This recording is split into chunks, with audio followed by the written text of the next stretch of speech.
कभी सोचा है कि किसी के दिमाग में मैथ्स के फॉर्मूले मतलब नंबर्स और इक्वेशंस किसी गाने की धुन की तरह आ सकते हैं? आज हम बात करेंगे एक ऐसे ही गणित के जादूगर श्रीनिवास रामानुजन की। एक ऐसी कहानी जो सच में हैरान कर देने वाली है। जरा सोचिए, किसी के अंदर दुनिया को हिला देने वाला टैलेंट हो, लेकिन कोई उसकी बात सुनने को ही तैयार ना हो। रामानुजन की कहानी बस इसी संघर्ष और जुनून की कहानी है।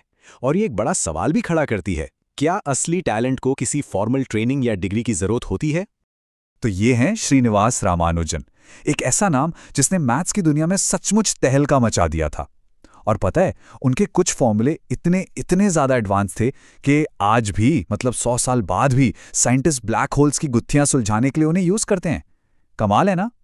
तो चलिए कहानी की शुरुआत से शुरू करते हैं। रामानुजन के शुरुआती दिनों में चलते हैं, एक ऐसी दुनिया में जहां चारों तरफ गरीबी और गुमनामी थी, और उसी अंधेरे में एक जीनियस दिमाग चमक रहा था। तमिलनाडु के ईरोड में 22 दिसंबर 1887 को उनका जन्म हुआ। और वो बचपन से ही बिल्कुल अलग थे। एक कहानी है कि स्कूल में उन्होंने अपने टीचर से ही पूछ लिया था कि जीरो को जीरो से डिवाइड करेंगे तो क्या होगा। सोचिए, इतनी छोटी उम्र में ऐसी क्यूरियोसिटी, ये टैलेंट उनके अंदर जन्म से ही था। लेकिन देखिए, टैलेंट होना एक बात है और मौका मिलना दूसरी।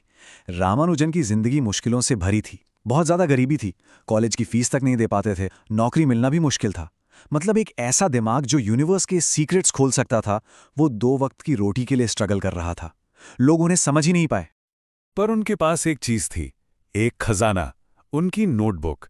और ये कोई मामूली नोटबुक नहीं थी, ये उनकी अपनी दुनिया थी। एक ऐसी जादुई दुनिया जहां नंबर्स नाचते थे, फॉर्मूले बातें करते थे। और यही वो नोटबुक थी जो आगे चलकर मैथ्स की पूरी दुनिया का नक्शा बदलने वाली थी। और फिर कहानी में एक ऐसा मोड़ आया जिसने सब कुछ बदल दिया। एक चिट्ठी, बस एक मामूली सी चिट्ठी, जो हजारों मील दूर इंग्लैंड पहुंची, एक ऐसे आदमी के पास जो रामानुजन के टैलेंट की असली कीमत जानता था। पूरे 26 साल, सोचकर देखिए, 26 साल तक उनका जीनियस दुनिया की नजरों से छिपा रहा। अगर वो एक चिट्ठी कभी इंग्लैंड नहीं पहुंचती तो क्या होता? शायद दुनिया अपने सबसे ब्रिलियंट मैथमेटिशियंस में से एक को हमेशा के लिए खो देती। ये एक बहुत बड़ा दांव था, एक किस्मत का खेल। इंडिया में बैठा एक क्लर्क कैम्ब्रिज यूनिवर्सिटी के सबसे बड़े मैथमेटिशियन G.H. हार्डी को अपने फॉर्मूले भेज रहा था। लेकिन रामानुजन को खुद पर, अपने काम पर यकीन था, और उन्होंने वो लेटर भेज दिया। शुरू में तो हार्डी को लगा कि ये किसी पागल का काम है। उन्होंने उस लेटर को साइड में रख दिया, पर वो फॉर्मूले वो उनके दिमाग से निकल ही नहीं रहे थे।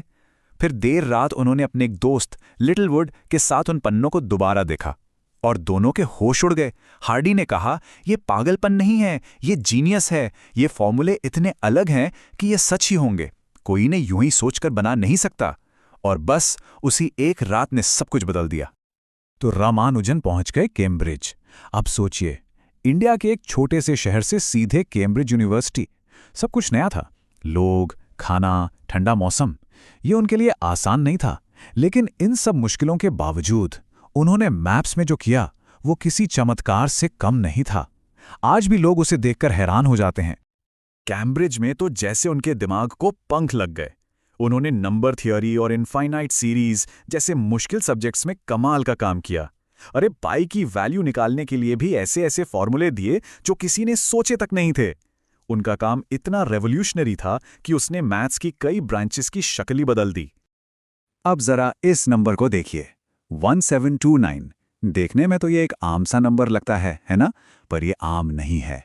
इसके पीछे एक कहानी है, एक ऐसी कहानी जो बताती है कि रामानुजन का दिमाग कितनी तेजी से काम करता था। हुआ ये कि एक बार रामानुजन बीमार थे और अस्पताल में थे। हार्डी उनसे मिलने आया और बोले, मैं जिस टैक्सी से आया उसका नंबर 1729 था। कितना बोरिंग नंबर है। इस पर रामानुजन ने, जो उस वक्त बीमार थे, फौरन कहा, नहीं हार्डी, ये बोरिंग नहीं बल्कि बहुत इंटरेस्टिंग नंबर है। ये सबसे छोटा नंबर है जिससे 2 अलग अलग तरीकों से 2 क्यूब्स के जोड़ के रूप में लिखा जा सकता है। सोचिए, बीमार हालत में भी उनका दिमाग ऐसे चल रहा था। इसी को टैक्सी कैब नंबर कहते हैं। और आज 100 साल से भी ज्यादा हो गए हैं, पर दुनिया भर के मैथमेटिशियंस आज भी उनकी लॉस्ट नोटबुक को समझने की कोशिश कर रहे हैं।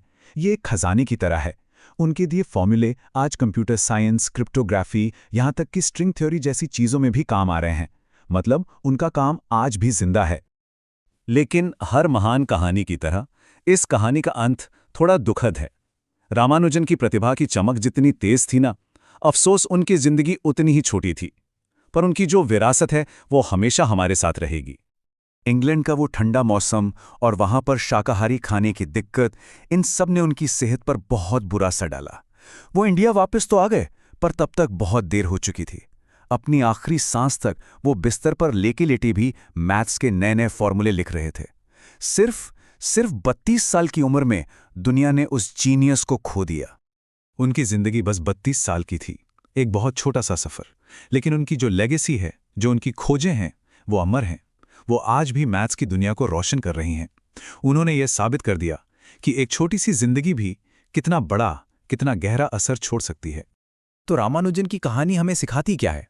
यही कि हालात चाहे कितने भी खराब क्यों ना हो, अगर आपके पास टैलेंट है और उस टैलेंट पर अटूट विश्वास है, तो एक ना एक दिन दुनिया आपके सामने जरूर झुकती है। उनकी पूरी जिंदगी इस बात का सबसे बड़ा सबूत है।